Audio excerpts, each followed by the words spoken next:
What's up, everybody? Welcome to Undisciplined by Design. This is a show where we talk with innovation leaders from across the country about their approaches to innovation and driving future creation. Today, we're talking with Lauren Meadow. She's a principal at Forum for the Future, and they're a nonprofit that works with billion-dollar brands to understand how they can meaningfully incorporate sustainability into their business practices. Lauren's going to teach us about biomimicry and why working with nature is a great business strategy that ensures success. So Lauren, thanks, A, for getting together with us today, B, letting us take over your house. This is fun. So this is going to be a fun conversation, years of knowing each other, doing projects together in various capacities. But today we're going to talk about some of your biomimicry work and then also how nature interweaves with business and corporate strategy even, right? So I know these are things that you're personally passionate about.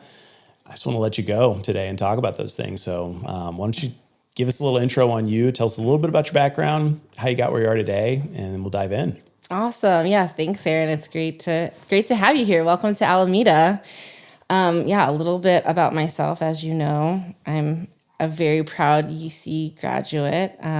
Started at the DAP program of fashion design product development and very quickly realized that design was this amazing process to address kind of global challenges and felt like the specific confines of fashion were a little too narrow. So went off and made up my own degree in design strategy and have been undisciplined intentionally from really that point on. Then went off to brand strategy world and then up to design strategy, doing a lot of futuring, kind of what's next and what's happening. So today I both work at Forum for the Future, which is a global international sustainability organization that works on kind of futuring and systems change. Okay. And then I also, in the nights, I'm a grad student in biomimicry. So very much a student trying to augment the design and social research and business to understand this biosphere that we live in, that, if we're designing things, how does it actually help create the conditions conducive for all life to survive? So that's been a little bit of my journey and my inquiry, and really excited to talk today. Okay. Well, and I know just from knowing you from the past years, there's always been this balance of like working in these fast-paced environments, working with, billion-dollar brands, but then at one point you lived on a farm and raised goats at the same time too, right? Oh my God. Yeah. You've seen all the iterations. I think that's kind of the hallmark of someone who's constantly cycling and trying new things. But worked in corporate strategy, working with C-suite teams on kind of the future and what's next and how to have customer-centric initiatives. And then, had a lot of questions. I was at a point in my life, like 25, where I'm like, okay, I can pay my bills and all these things, but what are we doing here? What kind of world are we creating? And so have been off harvesting seaweed off the coast of Jenner. I've done, natural building courses, worked in documentary films, yes to the farms and the goats, and really tried to figure out how to have this integrated life where we're creating, the best of humanity, the best of innovation, but we're also doing it in a way that, creates opportunity for all life. That's humans and the whales. We've had a lot of beached whales, unfortunately, here in Alameda over the past couple of weeks. And just thinking about all of our interconnectivity and how we rely on the bees and their pollen to help our food system, right? We're all inherently connected at every moment, and we just don't really think about it.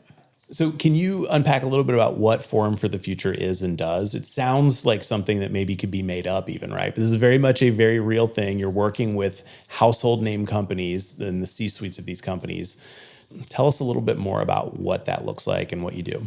Yeah, absolutely. So Forum for the Future is a global sustainability organization. It's been around for nearly 30 years, and there's offices in Singapore and India, London, and then here in the US. And really, we're working on systems change and kind of taking a futuring approach to a just and regenerative future. So we work in 3 different transitions. So this is the transition of food, the transition of energy systems, as well as the purpose of business. And as you said, we work with a lot of really, really large companies, but we work with nonprofits and government groups, and really trying to take that systems approach to bring people together to make those transitions possible. So, we talked about, we're going to mention biomimicry. That word's going to come up a lot. You're doing a degree in it. It's integrated into your work. think that's the kind of word that people might hear and it sounds really cool. It's easy to lean in. Is it? I think because it just is like, oh, I want to know more, right? Yeah, like I know what bio probably means. I think I know what mimicry is. Can you kind of make that, accessible to somebody who's maybe hearing the term for the first time? Absolutely. Yeah, no, I don't think it's that clear of a word, but I love that you lean in. So biomimicry is really the idea of looking to nature to understand how life functions, to glean lessons to inform human design, particularly human design that's sustainable and regenerative and creating, a more vital planet going forward. But what the word means, so bio means life. You might recognize that from biology class. Mm-hmm. And then mimic is to emulate. And so it's really this idea that we're not using nature like growing mushrooms for packaging, which is super cool. But we're actually trying to understand, how does nature function? How does it work? And then what are the lessons that can apply? So, some common examples you probably know of is Velcro. Mm-hmm. So that's something we're all familiar with. Spacesuits have it. We have it on our shoes. But really, that was from a scientist who happened to be noticing every time he went for a dog walk, his dog was covered in burrs. Mm-hmm. And so one day he was like, I just got to know what's going on. And so he looked under a microscope and realized that there's all these hook structures. And it's not like a typical thing that you would think of. And so he emulated the hook structure, which then, created this whole new way. I think we take for granted that we can Velcro things. Before, you had buttons and zippers, and it was really arduous. Now we can just... So that's an example. And then other ones, I think, that are the common ones around the bullet train in Japan. And so it was this amazing innovation, super fast trains, but it was really, really loud whenever it would go through a tunnel. And if you've ever been in Japan, people value things being a little quieter and polite. And so that wasn't going to work in communities. So the designers there looked to the kingfisher beak, which the kingfisher can dive into water and have no splash. And so they thought that was really interesting. And they actually emulated the shape of the kingfisher beak for the bullet train. And now it can go through the tunnels at super high speeds. And also it's much more energy efficient. And so those are some kind of hallmark examples that people kind of know about for biomimicry. But I'm, to your point, really interested in how does it inform business design? How does it inform product design? How does it inform how we even look at AI, which I think are some of the bigger questions. Okay.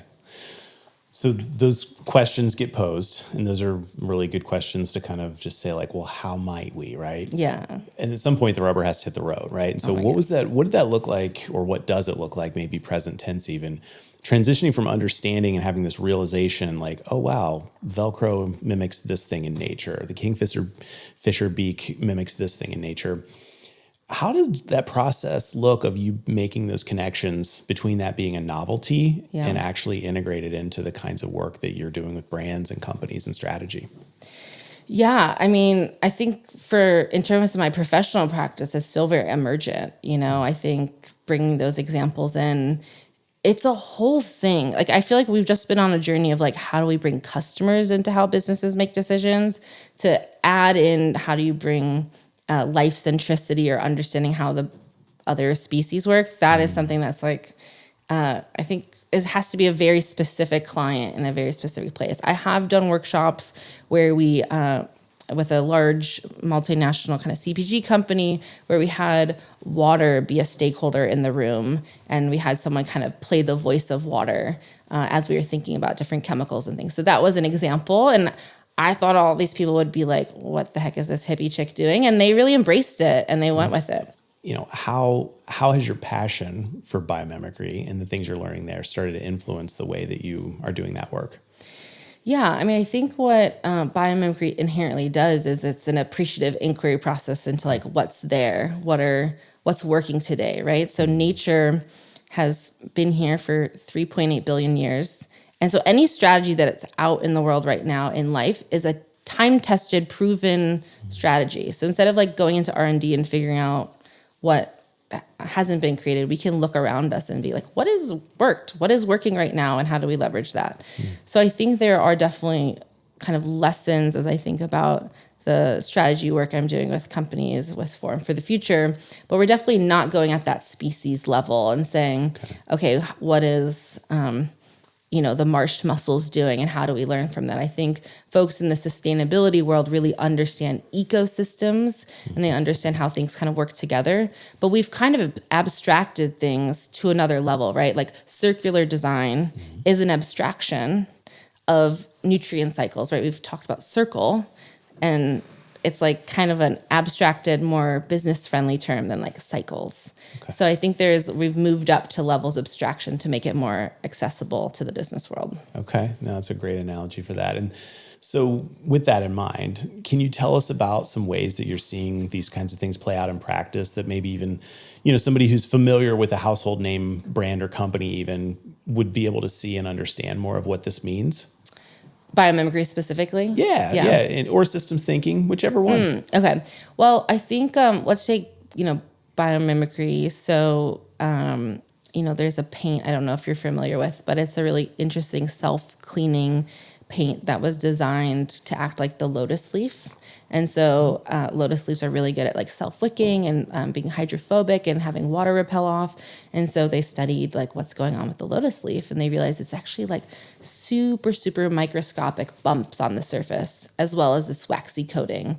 And those two things together made it really, really hydrophobic. And so this paint company was able to leverage that kind of idea and make some really great self-cleaning technology that used a lot less materials to kind of clean.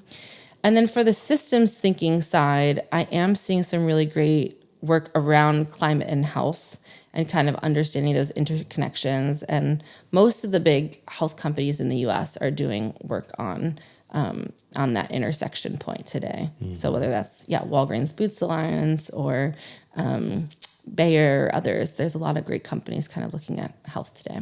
This is so important. And you're right, like getting people to think long-term is a challenge, no matter whether it's, even 5 years can be hard sometimes, right? Mm-hmm. What are some of the ways that you've been able to appeal to a C-level person in a big company to understand this is still important today? Like, where have you moved the needle, even if they're not fully bought in? Yeah. How have you moved the needle? Yeah, I'm definitely an idealist, but I'm more of a pragmatist than I am an idealist. And so I think there's two key topics that are moving the needle right now and still seeing forward momentum.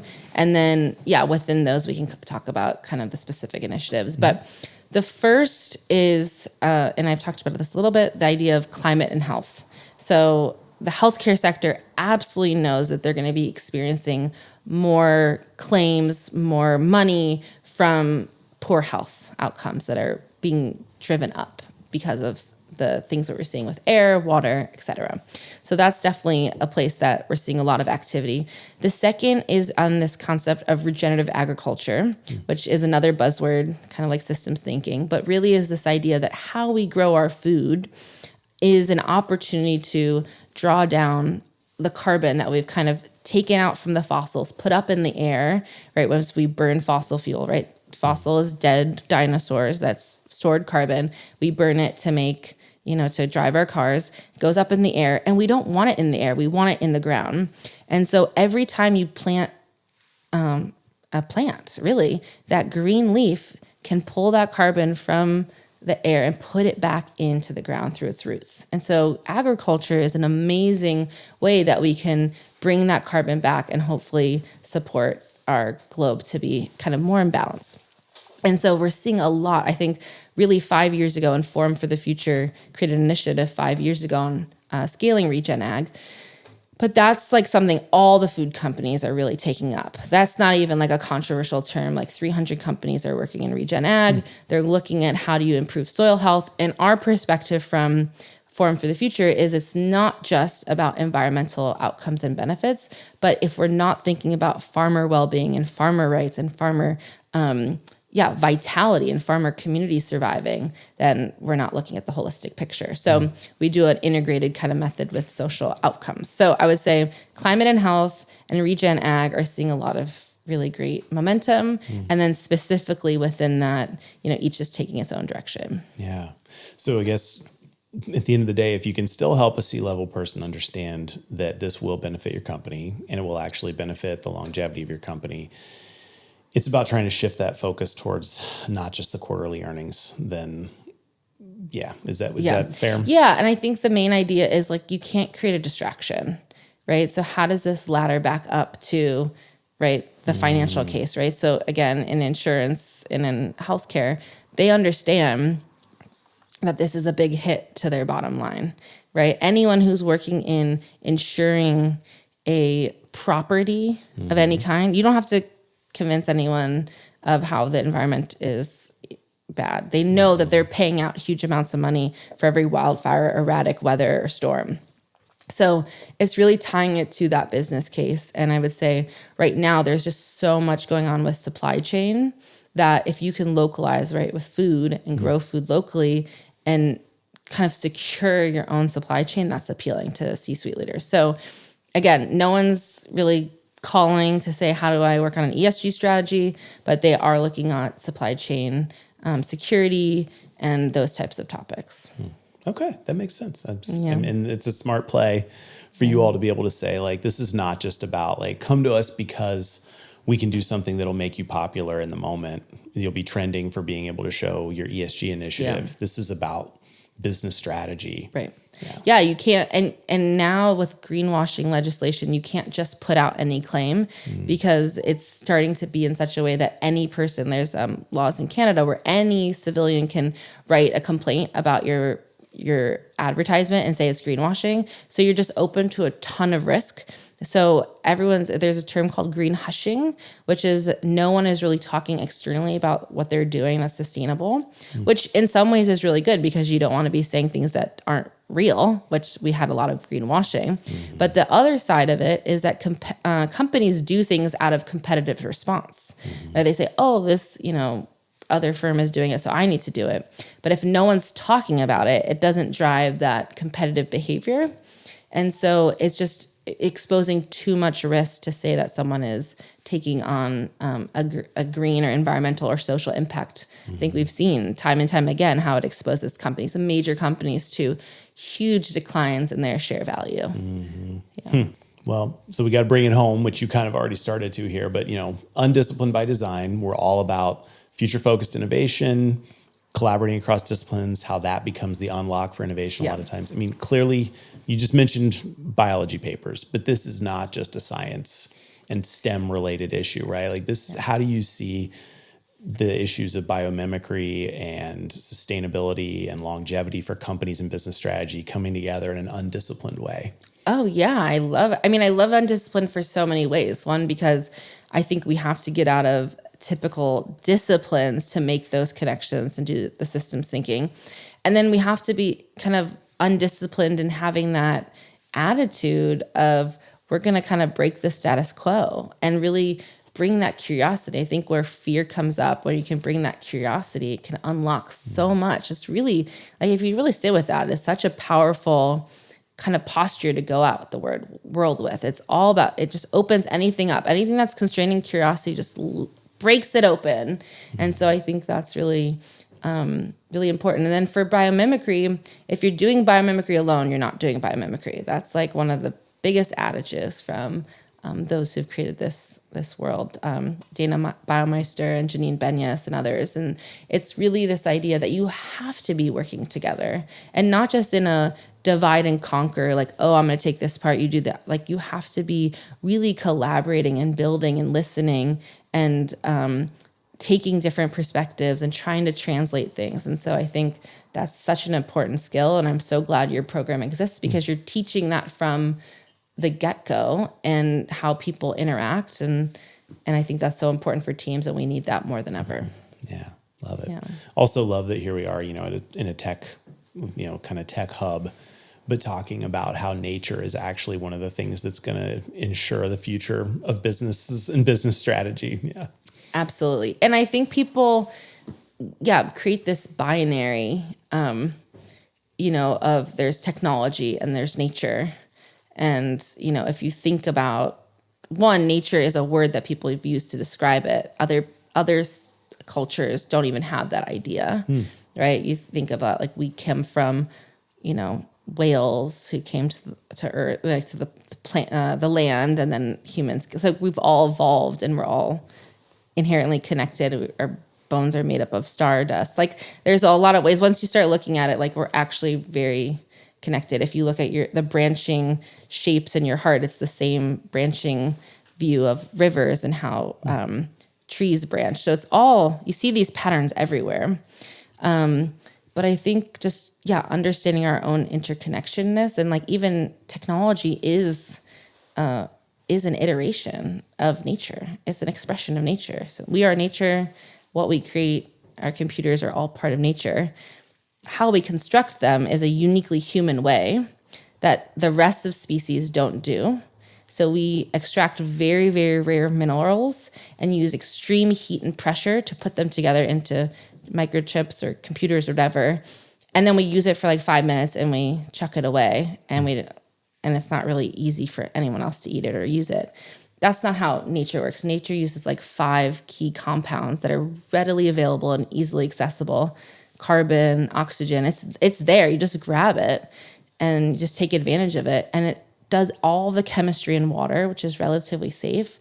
And it uses very, very low energy. It's freaking lazy. It doesn't have extra time or energy to put into heat and making things. And so it just uses like very minimal pressure. So I think like how we are doing it is really enabled from our fossil fuel revolution of the past 150 years. And it's brought so much innovation and so much possibility, but we can't stop there because we have a whole nother level of innovation to unlock. And I think in some ways, remembering, going back to, as Janine Bendis says, like remember, put ourselves back into the community of life is the key for us to kind of build on the amazing technology we have, so we can have this conversation and have the calories to think this way, but then also to create new possibilities that hopefully will allow us to survive, right? I'm not worried about the planet. I'm not so sure about humans. Yeah. Amazing. Thank you, Lauren. Thanks always for being a supporter of the work that we're doing. You're an inspiration for... It's the best. Yeah. Well, we always say that if the program that we're leading right now at UC, this Next Innovation Scholars Program that's all focused on transdisciplinary, future-focused innovation, if it existed when you were there, we know you would have been in the program, right? So I'm glad you still get to play a part. I figured out my way to be connected. But yeah, thank you for all your leadership to make this possible. And yeah, your students impress me every day. Awesome. All right. Thanks, Lauren. Yeah, thanks, Aaron.